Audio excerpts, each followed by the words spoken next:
If 16 over 9, x, 1, and y are terms in GP. GP means geometric progression. That is, progressions gotten by multiplication or division.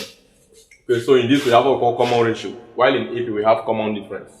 Find the product of x and y. That is, we are going to find x and y and then multiply them. Product means multiplication. Okay, so what we have here is 16 over 9 x, 1 and y are in GP, as geometric progression.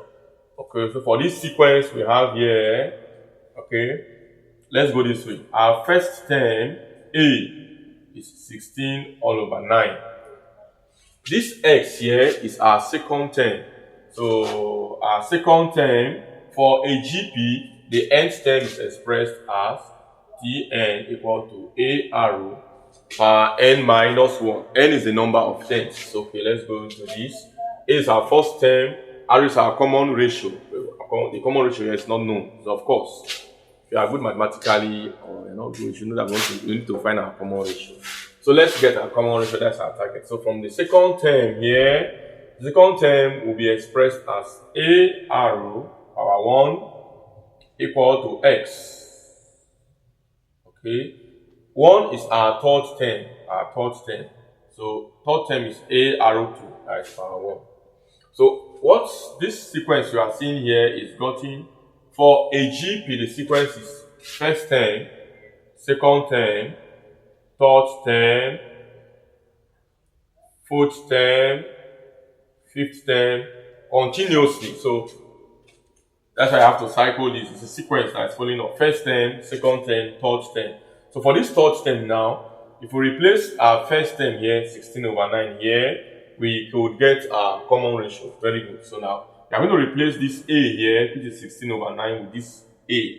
So it will become 16 over 9 times arrow square equals to 1. Of course, we can multiply both sides by 9 to play 9, or we can cross multiply. So it will be 16 arrow square equal to 9. 9 times 1. So we want to make only arrow square stand alone. Arrow square will become, divide both sides by 16. 9 divided by 16. Okay, so let's continue here.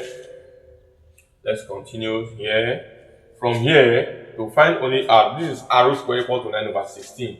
To find only our arrow will become the square root of 9 divided by 16. And the square root of 9 is 3, that's a perfect square of 16 is 4.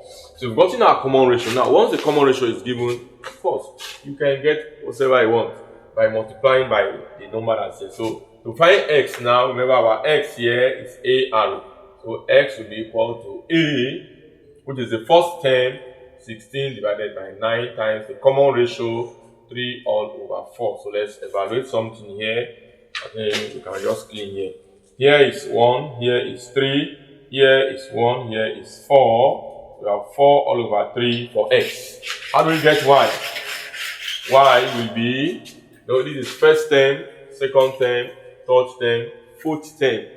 So our fourth term is A arrow power 3. Or in a simple way, multiply the common ratio by 1. Of course, you still have 3 over 4. But if you don't want to do that, fourth term is A arrow power 3. For fourth term, first, second, third, fourth.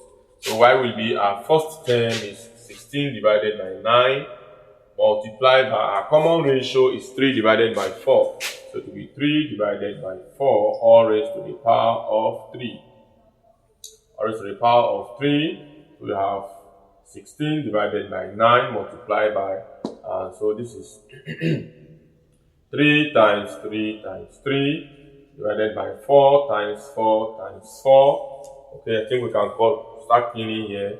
3 times 3 is 9. We'll cancel this. 4 times 4, 16. We'll cancel this. So y is 3 divided by 4. You see, the same thing as just multiplying our common ratio here by 1. Okay, so we have to find the product. So you can say, therefore, the product of x times y will be, our x is 4 divided by 3. Y is 3 divided by 4. I think they are just reciprocal to each other. So 4 will go, 3 will go. So the product is 1. That means C is the correct answer for YX 2 to 225 exam question objective. Please don't forget to like and share.